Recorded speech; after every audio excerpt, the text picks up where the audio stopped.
Hello, I am Brandon Birtcher, President of Birtcher Development and Investments. You know, there are only a few in our industry who have had or will be leaving a lasting legacy. Real estate development and investment is a risky undertaking, requiring the deployment of dozens of disciplines that will be impacted by the cycles of incoming and outgoing political and economic tides.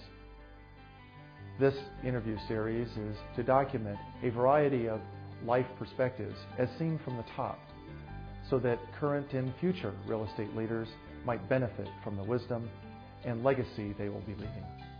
Now, please enjoy this month's Legacy Leader.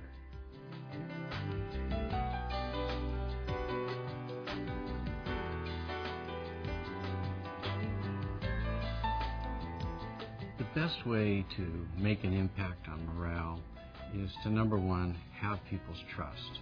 When you say something, it's got to be the truth. If you can establish the trust, then you can maintain morale even in the most difficult of circumstances. The second critical ingredient, I think, is a sense of humor. You got to have fun doing what you're doing. You got to be able to laugh at circumstances that maybe seem more tragic than funny. But you've got to be able to say, look, we're going to band together, we're going to enjoy each other's company, we're going to trust each other, and even when times are tough and a lot of people cut and run, we're going to get through it. And they have to believe that you're going to do everything you can to get them through it. There's so much advertising in the marketplace today that people zone it out for the most part. They ignore so much of it. And we've seen so much traditional ad copy that people look beyond it. When they look beyond it, they tend to look at your product and it becomes a commodity. What's the cheapest value? In order to bring value to it, you've got to meet them where they are. You've got to give them fresh communication. And for this generation, that means you better have an e-strategy or you're probably not going to have anybody listening to you. I think to take advantage of a downturn like this one, you have to do a couple of things. Number one, you have to be more patient than normal.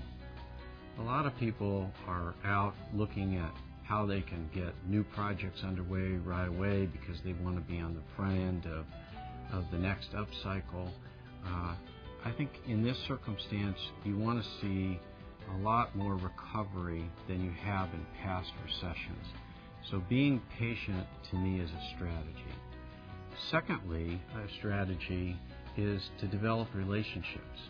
Right when people are wondering what is going to happen in the next upcycle, they want to take advantage of new opportunities. Now is the time to get out there and meet people saying, what are you thinking about? What could we do together? Let's be patient as to when we do it. But let's think about some new partnerships. Let's think about some new market areas. Let's think about some new products that we can go out with. If you run a real estate company, you can't know everything there is to know. You can't be the leasing expert and the finance expert and the construction expert.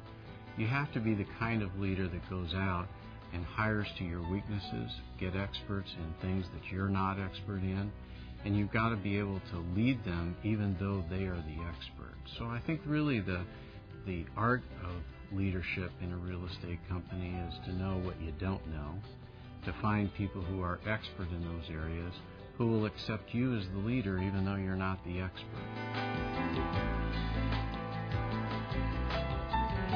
This is a case where, of all the things we've read about that have gone wrong in the financial markets or any particular sector of the marketplace, what's universal is a complete and utter loss of confidence.